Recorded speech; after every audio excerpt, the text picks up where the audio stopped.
ভাইয়া আর একটা জুস দেন। ভাই আমাকে একটা বিস্কুট দিয়েন তো। আরে দোস্ত না, কেমন আছিস? আরে বন্ধু না, এই তো বন্ধু ভালো আছি। তা তুই কে বাসু? এই তো বন্ধু, আমিও ভালো আছি।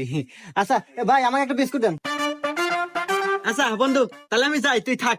আচ্ছা বন্ধু। আর ভাই আমার বিল এসে কত? আরে বন্ধু, বিল আমি দেবেন, যা। আর না বন্ধু, আমি দেবো। আরে না, আমি বিল দিয়ে দেবেন, যা তো। আরে বন্ধু আমিই দে, তুই দিবি কে? আরে তুই আমার বন্ধু না, তোর বিল আমি দিয়ে দিতেছি, তুই যা তো। আচ্ছা বন্ধু, তাহলে থাক, আমি গেলাম। আচ্ছা ভাইয়া, আমার বিস্কুট আর জুস মিলে কয় টাকা বিলেছে? আপনার 10 টাকা আর আপনার বন্ধুর 2000 টাকা, এই সব মিলে 2010 টাকা দেন। হুমন্দি কয় কিরা, একটা বিস্কুট আর একটা জুসের বোতল 2010 টাকা হয়, কি কোন আপনার? এর মিয়া খালি জুস নিছে নাকি? ও পুরো সংসার বাজার হয়ে নিয়ে গেল, ওই দেখেন।